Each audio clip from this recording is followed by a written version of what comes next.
Well, it is a time to reflect and a time of service. Eric Atkins from the Unity Group joins me now with more on the MLK celebration. Hi, Eric. How you doing, Latrice? I'm good, thank you. Let's talk about it. First of all, how long have you all been doing this here in the community? Quite a while. This will be 55 years. Yes. Oddly enough, I was telling people the other day that the first MLK March started, we had to sell bumper car stickers just to get the march going, but it was cross-sectional. The Reverend Leroy T. Griffin was very instrumental in getting that started with the Unity Group, so this will be 55 years. 55 years. Talk about, people are saying, because this is still such a big part, we see like some of the video from the past marches and parades. You see you're getting the students involved. You see the bands, you see all different organizations, of course the NAACP there. Why is it so important that we continue this parade and this program and honoring Dr. King's legacy here in our community? Well, because we have to have a sense of community in order to advance our democracy. And our country works best when we all come together. When we lay down division, when we lay down hatred, when we lay down those things that separate us. That's what Dr. King really was trying to teach us with his principles of nonviolence. We are far better off together than we are apart. So do you think we're moving closer to that? I think it's the work of the people to advance us forward. Mm-hmm. That never stops. That's why Dr. King, a lot of his teachings, a lot of his principles was telling us to strive for the best, strive for excellence, to help somebody as you go along this journey. So it's the work of everybody, whether that's black, white, whether that's rich or poor, to move this democracy forward, to envision what we want it to be. Maybe not as it is right now, but the country that we dream of it being.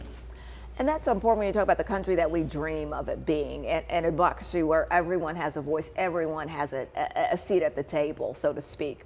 When we think about this particular event, I think one of the things going back to, and you see young people getting young people involved in this movement, people of all ages, from babies up to the elderly, because it's all about, like you said, a community, a sense of community in everyone.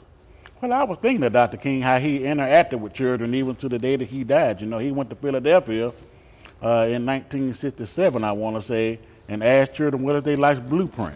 And again, it was those themes of achieving academically, moving the country forward in an unselfish manner, because we can't do this alone, and we are not alone. And that's what the Constitution tells us: one nation, many believe under God, indivisible.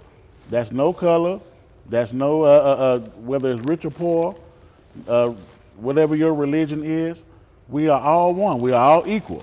That's what we have to remember in these times. And that's so important. What do you see, though, as some of the most pressing issues facing, whether it's not just minorities, but marginalized communities? And those marginalized communities can be in lower income rural areas. What do you see as some of those most pressing issues right now? In 1968, Dr. King went to March, Mississippi, and he started crying because a teacher down there was cutting apples in slices and giving it to children. That's all they had to eat. They had no shoes, they had no books, they had tattered clothing, and Dr. King would start the Poor People's Campaign after that, after the witnessing that. I think we still have to deal with poverty. We still have to deal with unequalness in this society. And I know a lot of people don't like to talk about DEI. It's sort of a crusade against that right now. But we're tired of talking about DEI too. We want to talk about truth and universal fairness and justice in this society. That's what we want to get back to talking about, because everybody in this country deserves to be on the same equal playing field.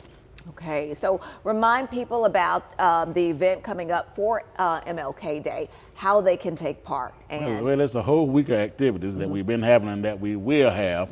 But the parade will be once again down on Martin Luther King Boulevard. We will line up on Georgia Avenue right next to Miller Park at 12:30. The parade starts at 1, going down MLK Boulevard to Peeble Street next to Olivet Baptist Church, where we were going to the main program. But I know our Facebook page, our website, and our email communications is the very best way to keep a track of what we are doing throughout the week. And on Monday, And we need David Carnes. I don't know if he has, with the weather people up there. But You need some nice weather. that's don't you? right. Okay. Come on, David. We'll see if he can get you that. Now, and one of the things you said that, and I'm glad you brought that up, it's not just that one activity. You all do things all throughout the week that focus on youth, that focus on different areas. And it culminates with the parade. Well, and that's what people like Reverend McDaniel and Sherman Matthews and Quincy Coleman, the MLK Week developed from having programs and people want to talk about issues and worship. We'll have the worship, the MLK Gospel Concert Sunday, for instance, because songs is synonymous with the Civil Rights Movement. So that's why we want to have a worship service through music every year. So it's a whole cross-sectional week where the community can come together. It's a little bit for everybody. Okay. This year we're more catered toward the youth. But that's how it has evolved over the years. Workshops, presentations, lectures. Yeah, a little bit for everybody. So again, we'll put that flyer up to close it out, but they can go and participate in, whether it's the worship service on Sunday, then culminate with that parade and program. Eric, always great seeing you, and thank you for the work that the Unity Group continues to do in our community.